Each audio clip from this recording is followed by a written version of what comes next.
Good evening, everyone. Have you ever seen the film The Terminator from 1984, starring Arnold Schwarzenegger? It's about an artificial intelligence defense network set in 2029 that initiates nuclear war. And when you look at that film and you look back, you see so many amazing things that happened in it. But can it really happen? Is that something that is really going to be achievable? Because I didn't think so. I thought it was ridiculous, right? Well, wrong. I think technology started to control us way, way before today, let alone having to wait until 2029. Now, to explore this hypothesis and answer the question of technology, who's controlling who, I'm going to look back at the last 30 or 40 years of my career and my time and my personal experience with technology. It all started when I was about 7 years old, and my dad came home with a brand new TV about this thin. But this time, it came with this tiny box called a remote control. And this thing was magic. Because in the past, when you wanted to change a channel, you had to go up to the TV and press a button. Or with the volume, you had to twiddle a dial, but not anymore. This thing with no connectivity, no wires, did it all for you. And we were absolutely fascinated by it. Fast forward to 1989, and I left university and I got a job with one of the largest technology and consulting companies in the world. But this was in the time of no email and no internet. When we wanted to program computers, we used cardboard. We used these things called punched cards. You punched a hole in the cardboard for a 0 and no punch for a 1. And we actually used these to instruct a computer what to do. Unbelievable. Ever since then, technology has been automating processes and making things easier, cheaper, and more accurate. So, things like billing, invoicing, paying of social security, all of these things have been getting faster and faster. However, what's happened over the last 30 or 40 years to make technology so dominant in our lives? What are the reasons for this? I think there's 3. The first reason is something called Moore's Law. And Moore's Law, roughly translated, says that computer processing power doubles every 2 years. What that means is from the early Intel chips of the 70s all the way through to the latest Spark chips today, computer processing power has increased over 10 million times. Chips today are 10 million times faster than they were 30 years ago. The second reason is the network, or the network bandwidths, and more specifically, mobile. So in '89, when I wanted 2 computers to talk to each other, I used to have to use a telephone line. And the telephone line ran at 56 kilobits per second, which in those days was pretty fast. You probably all know, a few weeks ago, 5G was launched. 5G tops out at over 10 gigabits per second, 200,000 times faster than the telephone line, and 100 times faster than 4G. So just think about that. 5G is 100 times faster than 4G. But 4G is pretty fast, isn't it? The third reason is cloud computing. A mystery to a lot of people, but ultimately all it is access to that high-end computer processing power over the network at a relatively low price. It's why there's so many technology startups in the world today. So with all of this domination of technology, what's that caused? What's it created? It has created data. Data everywhere. An absolute exponential explosion of data across the world. Last year, over 2.5 quintillion bytes of data was created every single day. That's a 1 with 18 zeros.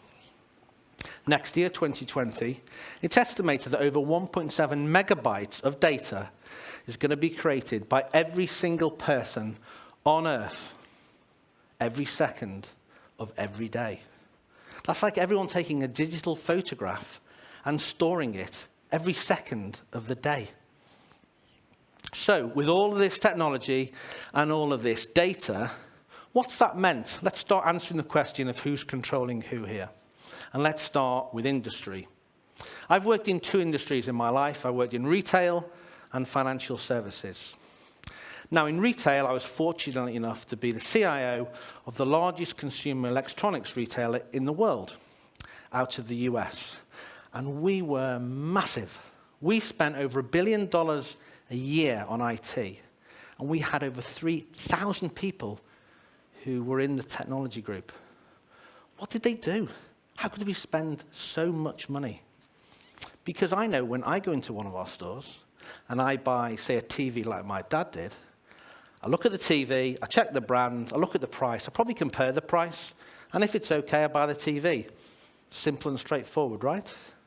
Well, behind the scenes, what you don't see is that every single step of that journey to get that TV into your house is run, controlled, and optimized by technology. From assembly of the TV in China, from the shipping, to the buying, the merchandising, the optimization of the range and space in the store or in the online channel, the pricing, the promotion, the markdown, the placing in the store, the marketing, the point-of-sale transaction, aftercare warranty, and all the analytics that surround it, all of it controlled by technology. I think it's probably pretty fair to say that technology controls retail.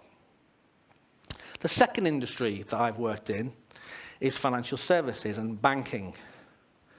Now, in 2008, I think you'll all remember, there was a financial crisis.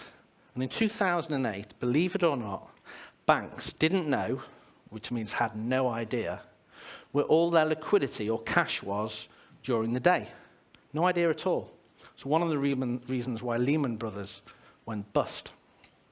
Fast forward to today, we build technology solutions that not only tell the banks exactly where all their liquidity is throughout the world, instantaneously, in real time. But we use data history, data science, and artificial intelligence to tell the bank what to do with that liquidity, how to move it around, and how to optimize it. Now, why is that a little bit scary? It's scary because in 2008, humans were in control of the banking industry. In 2019, technology is. So, that's industries. I think technology is probably in control of them. But what about just everyday life and everyday examples of what we do? Let's take a simple process of me leaving work and going home. It used to be straightforward. It was the end of the day, I was a bit tired, I'd finished my tasks, off I went into my car and I drove home. Straightforward. Now, technology even controls that. Google Maps is running away, looking at all my routes to get home, optimizing those, looking for the lowest possible time. And as soon as that commute time drops below 45 minutes, I get an alert and off I go home, whether it's 5:30, 6, or 7 o'clock. Technology is controlling when I go home. Another example, I'm sure quite a few in this audience would have taken a plane recently. Well, from the moment you take off until the moment you land, every single step of that journey is controlled by technology and computers. All of it. Almost makes the pilot superfluous. But technology doesn't always get it right, as we know from the recent issues with the Boeing 737 MAX planes. But what about just observations of everyday life as well and control there? You can walk into a restaurant these days and whole families are sat there in silence on their technology device, engaged for the whole meal, saying absolutely nothing. You can walk down the carriageway of a train, and people are generally doing just one of two things. They're either engaged in their technology device, their smartphone, or they're asleep. And the ones who are asleep are exhausted through too much use of technology. And then there's Apple and the iPhone. Now, Apple recently launched something called Screen Time, which very helpfully tells you how much time you've been spending on your iPhone during the day and what you've been doing. Very confidently, I looked at mine recently, and I was astonished. I was spending 3, 4, sometimes 5+ hours a day on my iPhone. What was I doing? Why was I spending so much time? But what was worrying is, when I told my kids this, they said to me, "Dad, you are merely a rookie. You're a digital dinosaur from yesterday for not using your iPhone enough." But this has become the new normal. We're addicted to technology, and we don't really want it to stop. But at what point did we cross the line? When did we cross the line from us controlling technology, like we did back in 1989, to today, where technology is controlling us? In all the examples that I've walked through, we have the ultimate choice. We can switch it off and stop using it. But I'm not sure we want to. And what are the consequences if we do that? If we switch it off, we have more time. But none of us seem to have any more time than we used to have. And if we have more time, how do we fill the gaps? How do we fill the white space? Can we actually learn to love our lives without technology, or have we gone too far? And probably most worryingly of all is if there's a link between technology and mental health issues, especially as our kids grow up. So at the start of this talk, I posed a question. It was technology, who's controlling who? My view, my opinion, I think we started to lose control on the 10th of February, 1996. This was the date when an IBM computer called Deep Blue first won a competitive chess game against the reigning world chess champion, Garry Kasparov. And ever since then, slowly but surely, we have been losing control.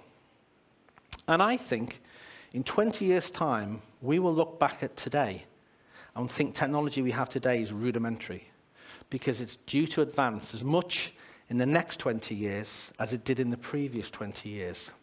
But we still have a choice. We can still switch it off, and we can say no. But in the film The Terminator, technology was so advanced, it actually stopped our ability to switch it off. And we know what happened there. But we've still got 10 years to go until 2029. Every generation thinks the old days were the best. But could you imagine living in a low-tech existence? Could you imagine only having that tiny remote control my dad had? Thank you.